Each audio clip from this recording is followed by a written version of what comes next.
take a look at the images on your screen. A recent round of anti-Israel demonstrations taking place just outside the home of the chair of the University of Michigan Board of Regents. 30 people reportedly showing up at Sarah Hubbard's house around 6 a.m. while she and her husband were inside. The protesters were left 30 to 45 minutes later when local police arrived. Protesters say they're not happy about Hubbard's support for Israel and are demanding the university divest from companies with ties from the Jewish state.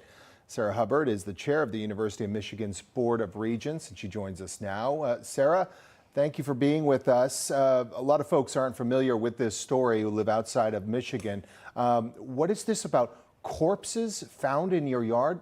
Tell us about this. Yeah, it was an amazing morning. I woke up to the sound of yelling outside of my window, looked out the window and saw tents on my front lawn, all of these so-called fake body bags laid out there, and about 30 people led by a woman with a bullhorn and a drum, someone with a drum. And they started marching around my front yard, around my driveway. As you can see there, I have a circle driveway.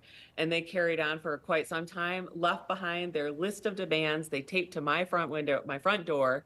And top on their list is that the University of Michigan endowment should be divested of any investments related to Israel. And these are just things that we are not going to do. The Board of Regents at the University of Michigan has been very clear. We won't be doing that. Right, because what you're seeing on your screen is really no longer peaceful protesting when they are coming onto your private property to pitch tents and throw what appear to be bloody stuffed animals or fake corpses on your lawn. Sarah, as you point out, the university is calling the actions taken by the protesters, saying it's inappropriate. The tactics used today represent a significant and dangerous escalation here. What's the very latest on campus? I know, of course, we're heading into the summer months here. Do you anticipate these protests to continue even into the next year?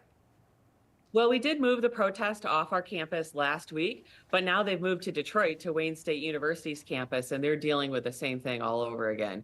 I'm also being doxxed on my social media accounts, and some joker out there is signing me up for every email list he can come up with. Pizza showed up at my office this morning already that somebody ordered. So this harassment of me personally is continuing, even though I'm taking a principled stand on behalf of the university. I have a fiduciary responsibility to do what's right for the university, and that's what we're going to continue to do. We're very concerned about what might happen this fall, but we'll see where that goes. In the meantime, we're going to take this day by day and make sure we keep our university a safe place for everybody. I think, Emma and Sarah, we saw these protests all over the country, here in New York at Columbia, NYU, these encampments. Looks like there was an encampment on your front lawn. What would happen when school let out? For you anyway, Sarah, this terrorism has really continued. They're terrorizing you right now. Yeah, they've really been targeting me. They had a big conference in Detroit over the weekend, which I think kept them, relatively nearby my community.